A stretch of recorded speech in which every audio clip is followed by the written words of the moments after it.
যেটা যে একজন ব্যক্তি যদি মুসিবতে থাকে তার মানে তার আল্লাহমুখী হওয়ার একটা দিক হলো সে আল্লাহকে ডাকবে, আল্লাহর কাছে দোয়া করবে। আমরা সেটা করি না। রাসূলুল্লাহ সাল্লাল্লাহু আলাইহি ওয়াসাল্লাম থেকে একাধিক দোয়া রয়েছে যে একজন ব্যক্তির জীবনে যদি মুসিবত আসে সে আল্লাহকে কিভাবে ডাকবে সেটাও আল্লাহ আমাদেরকে শিক্ষা দিয়েছে। উম্মে সালামা থেকে একটা হাদিস আপনি নিয়ে নেন, যে হাদিসটা ইমাম মুসলিম তার জানাজার অধ্যায় 12 নম্বর অধ্যায়ে হাদিসটাকে কোট করেছেন। হাদিস হচ্ছে 2010 এবং 11, এই দুইটা হাদিস পাবেন, 2010 এবং 2011। উম্মে সালামা রাদিয়াল্লাহু তাআলা তিনি বলছেন, সামিয়াতু রাসূলুল্লাহ সাল্লাল্লাহু আলাইহি ওয়াসাল্লাম ইয়াকুল মা মিন মুসলিমিন তুসিবুহু মুসিবাতুন, কোন মুসলিম যদি, শব্দটাই ভালো করে শুনেন, কোন মানুষ বলেনি, কোন মুসলিম, আমরা মুসলিম কিনা, তাহলে এই মেসেজটা আমাদের জন্য। রাসূল সাল্লাল্লাহু আলাইহি বলছেন কোন মুসলিম যদি কোনো মুসিবতে পতিত হয়, মা মিন মুসলিমিন তুসিবুহু মুসিবাতুন ফায়াকুল, তাহলে সে যেন বলে মা আমার আল্লাহ, আল্লাহ তাকে যা বলতে আদেশ করেছে সেই জন্য সেটা বলে। আল্লাহ কি বলেছে কোরআনে, ইযা আসাবাতহু মুসিবাতুন ক্বালু ইন্না লিল্লাহি ওয়া ইন্না ইলাইহি রাজিউন, তাহলে সেই ব্যক্তি যেন বলে ইন্না লিল্লাহি ওয়া ইন্না ইলাইহি রাজিউন। এটা শুধু যে দোয়া তা নয়, বরং এটা হচ্ছে আপনার ঈমান। এই মুসিবতে আমরা কি বলবো, আর আমরা তো আল্লাহর জন্যই, আল্লাহর কাছে আমাদেরকে ফিরে যেতে হবে।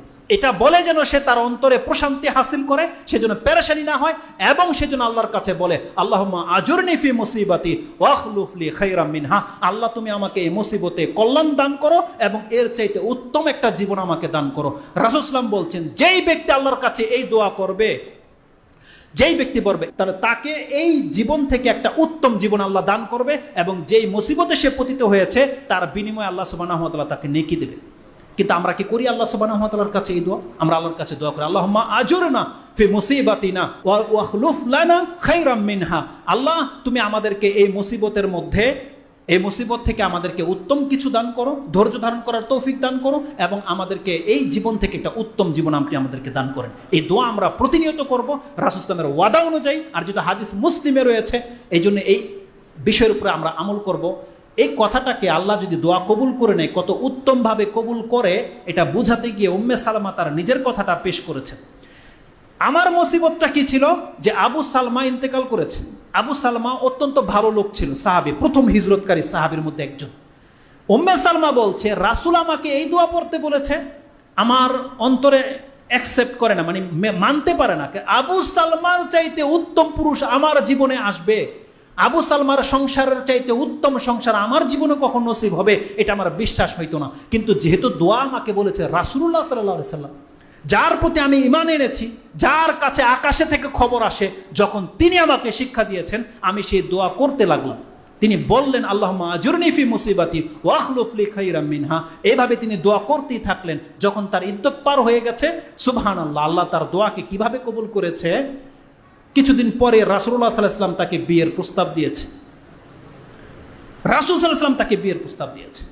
যখন তার সাথে রাসূল সাল্লাল্লাহু আলাইহি ওয়াসাল্লামের বিয়ে হয়েছে, তখন তিনি বলছেন দোয়ার বরকত কত বা দোয়ার পাওয়ার কত। আল্লাহ সুবহানাহু ওয়া তাআলা আবু সালমার চাইতে শ্রেষ্ঠ পুরুষ আমার জীবনে আল্লাহ সুবহানাহু ওয়া তাআলা দান করেছেন।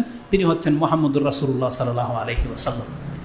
তার মানে আল্লাহ সুবহানাহু ওয়া তাআলার পক্ষে সবকিছু সম্ভব।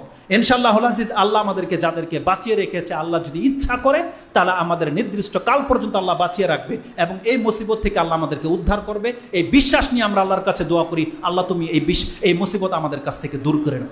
এটা শুধু আমাদেরকে বললে হবে না, আমাদের প্রত্যেকটা মুসলিমকে আল্লাহর কাছে বলতে হবে।